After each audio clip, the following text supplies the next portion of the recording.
sheep, and the Lord is my shepherd, watching over my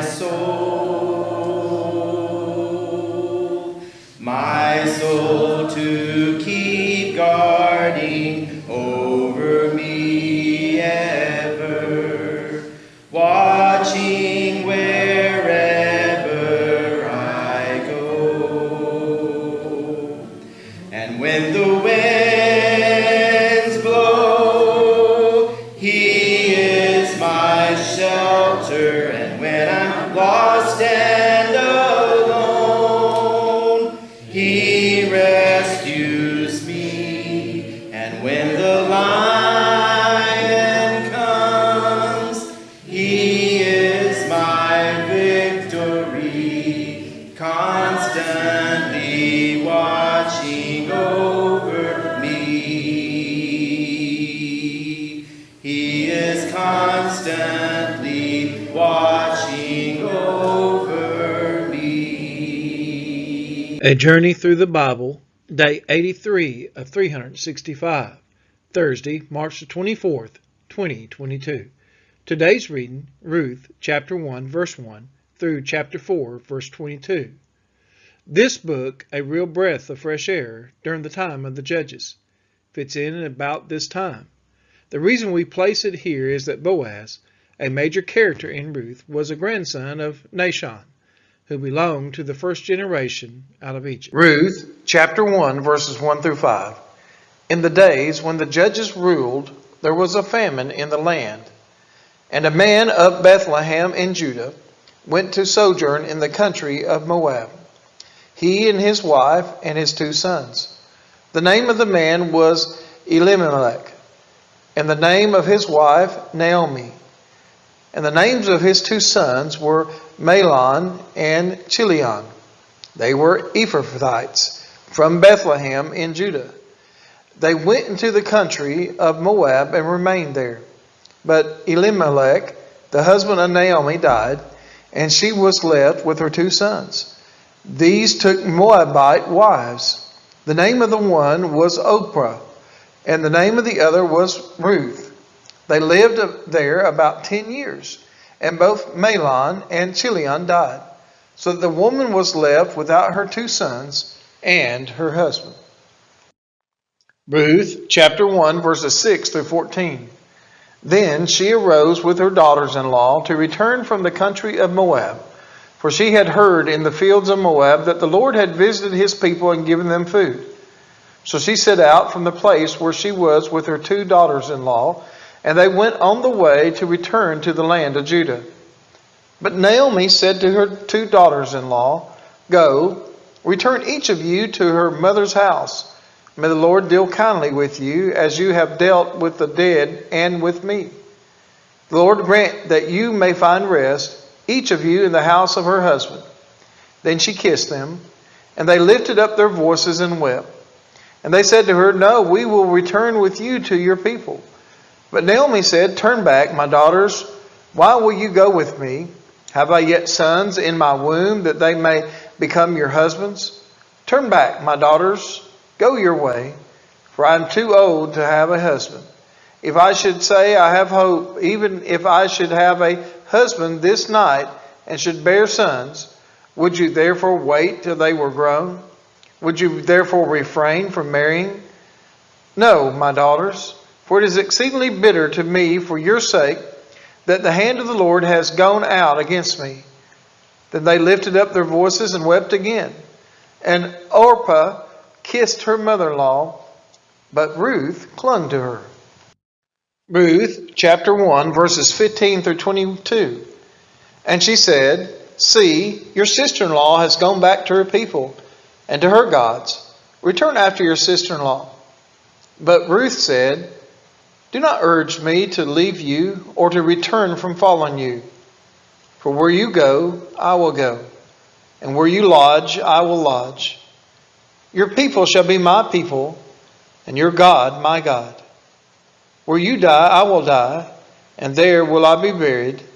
May the Lord do so to me, and more also if anything but death parts me from you." And when Naomi saw that she was determined to go with her, she said no more. So the two of them went on until they came to Bethlehem. And when they came to Bethlehem, the whole town was stirred because of them. And the women said, "Is this Naomi?" She said to them, "Do not call me Naomi, call me Mara, for the Almighty has dealt very bitterly with me. I went away full, and the Lord has brought me back empty. Why call me Naomi when the Lord has testified against me, and the Almighty has brought calamity upon me?" So Naomi returned, and Ruth the Moabite, her daughter-in-law, with her, who returned from the country of Moab. And they came to Bethlehem at the beginning of barley harvest. Ruth chapter 2, verses 1 through 7. Now Naomi had a relative of her husband's, a worthy man of the clan of Elimelech, whose name was Boaz. And Ruth the Moabite said to Naomi, "Let me go to the field and glean among the ears of grain after him, in whose sight I shall find favor." And she said to her, "Go, my daughter." So she set out and went and gleaned in the field after the reapers. And she happened to come to the part of the field belonging to Boaz, who was of the clan of Elimelech. And behold, Boaz came from Bethlehem. And he said to the reapers, "The Lord be with you." And they answered, "The Lord bless you." Then Boaz said to his young man who was in charge of the reapers, "Whose young woman is this?" And the servants who was in charge of the reapers answered, "She is the young Moabite woman who came back with Naomi from the country of Moab." She said, "Please let me glean and gather among the sheaves after the reapers." So she came, and she has continued from early morning until now, except for a short rest. Ruth chapter 2, verses 8 through 16. Then Boaz said to Ruth, "Now listen, my daughter. Do not go to glean in another field or leave this one, but keep close to my young women. Let your eyes be on the field that they are reaping, and go after them. Have I not charged the young men not to touch you? And when you are thirsty, go to the vessels and drink what the young men have drawn." Then she fell on her face, bowing to the ground, and said to him, "Why have I found favor in your eyes, that you should take notice of me, since I am a foreigner?" But Boaz answered her, "All that you have done for your mother-in-law since the death of your husband has been fully told to me. And how you left your father and mother and your native land and came to a people that you did not know before. The Lord repay you for what you have done, and a full reward be given to you by the Lord, the God of Israel, under whose wings you have come to take refuge." Then she said, "I have found favor in your eyes, my Lord, for you have comforted me and spoken kindly to your servant, though I am not one of your servants." And at mealtime Boaz said to her, "Come here and eat some bread and dip your morsel in the wine." So she sat beside the reapers, and he passed to her roasted grain, and she ate until she was satisfied, and she had some left over. When she rose to glean, Boaz instructed his young men, saying, "Let her glean even among the sheaves, and do not reproach her, and also pull out some from the bundles for her, and leave it for her to glean, and do not rebuke her." Ruth chapter 2, verses 17 through 23. So she gleaned in the field until evening. Then she beat out what she had gleaned, and it was about an ephah of barley. And she took it up and went into the city. Her mother-in-law saw what she had gleaned. She also brought out and gave her what food she had left over after being satisfied. And her mother-in-law said to her, "Where did you glean today? And where have you worked? Blessed be the man who took notice of you." So she told her mother-in-law with whom she had worked, and said, "The man's name with whom I work today is Boaz." And Naomi said to her daughter-in-law, "May he be blessed by the Lord, whose kindness has not forsaken the living or the dead." Naomi also said to her, "The man is a close relative of ours, one of our redeemers." And Ruth the Moabite said, "Besides, he said to me, 'You shall keep close by my young men until they have finished all my harvest.'" And Naomi said to Ruth, her daughter-in-law, "It is good, my daughter. that you go out with these young women, lest in another field you be assaulted. So she kept close to the young women of Boaz, gleaning until the end of the barley and wheat harvest, and she lived with her mother-in-law. Ruth chapter 3, verses 1 through 9. Then Naomi, her mother-in-law, said to her, My daughter, should I not seek rest for you, that it may be well with you? Is not Boaz our relative, with whose young women you were? See, he is winnowing barley tonight at the threshing floor. Wash therefore and anoint yourself, and put on your cloak, and go down to the threshing floor. But do not make yourself known to the man until he has finished eating and drinking. But when he lies down, observe the place where he lies. Then go and uncover his feet and lie down, and he will tell you what to do. And she replied, All that you say I will do. So she went down to the threshing floor and did just as her mother-in-law had commanded her. And when Boaz had eaten and drunk, and his heart was merry, he went to lie down at the end of the heap of grain. Then she came softly and uncovered his feet and lay down. At midnight the man was startled and turned over, and behold, a woman lay at his feet. And he said, Who are you? And she answered, I am Ruth, your servant. Spread your wings over your servant, for you are a redeemer. Ruth chapter 3, verses 10 through 18. And he said, May you be blessed by the Lord, my daughter. You have made this last kindness greater than the first, in that you have not gone after young men, whether poor or rich. And now, my daughter, do not fear. I will do for you all that you ask, for all my fellow townsmen know that you are a worthy woman. And now it is true that I am a redeemer. Yet there is a redeemer nearer than I. Remain tonight, and in the morning, if he will not redeem you, good, let him do it. But if he is not willing to redeem you, then, as the Lord lives, I will redeem you. Lie down until the morning. So she lay at his feet until the morning, but arose before one could recognize another. And he said, Let it not be known that the woman came to the threshing floor. And he said, Bring the garment you are wearing and hold it out. So she held it. And he measured out 6 measures of barley and put it on her. Then she went into the city. And when she came to her mother-in-law, she said, How did you fare, my daughter?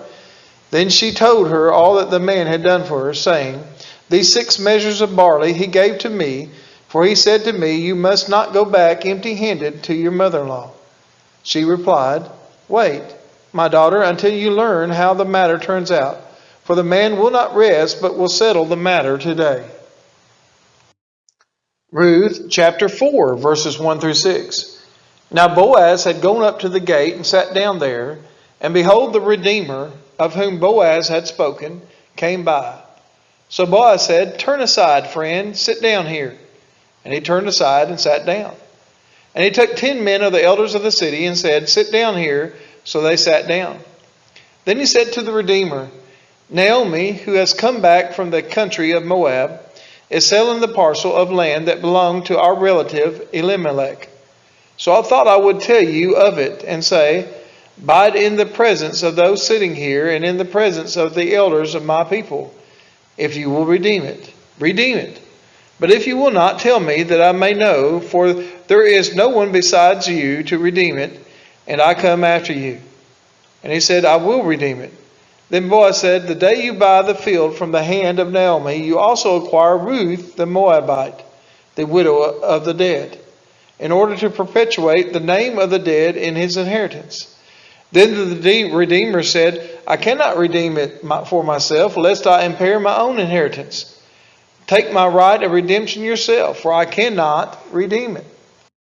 Ruth chapter 4, verses 7 through 12. Now this was the custom in former times in Israel concerning redeeming and exchanging. To confirm a transaction, the one drew off his sandal and gave it to the other. And this was the matter of attesting in Israel. So when the Redeemer said to Boaz, Buy it for yourself, he drew off his sandal.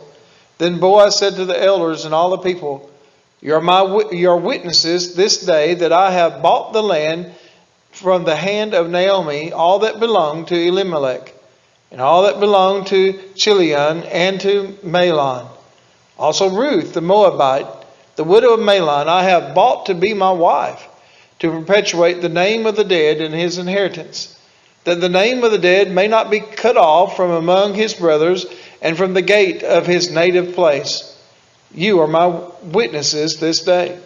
Then all the people who were at the gate and the elders said, "We are witnesses. May the Lord make the woman who is coming into your house like Rachel and Leah, who together built up the house of Israel. May you act worthily in Ephrathah and be renowned in Bethlehem. And may your house be like the house of Perez, whom Tamar bore to Judah, because of the offspring that the Lord will give you by this young woman." Ruth chapter 4, verses 13 through 22. So Boaz took Ruth, and she became his wife. And he went in to her, and the Lord gave her conception, and she bore a son. Then the women said to Naomi, "Blessed be the Lord, who has not left you this day without a redeemer, and may his name be renowned in Israel. He shall be to you a restorer of life and a nourisher of your old age. For your daughter-in-law, who loves you, who is more to you than 7 sons, has given birth to him." Then Naomi took the child and laid him on her lap and became his nurse. And the women of the neighborhood gave him a name, saying, "A son has been born to Naomi." They named him Obed. He was the father of Jesse, the father of David. Now these are the generations of Perez. Perez fathered Hezron. Hezron fathered Ram. Ram fathered Abinadab. Abinadab fathered Nahshon. Nahshon fathered Salmon. Salmon fathered Boaz. Boaz fathered Oded. Oded fathered Jesse. And Jesse fathered David. We are his children, and he is our Father, watching over our soul. Great is his love for his sons and his daughters.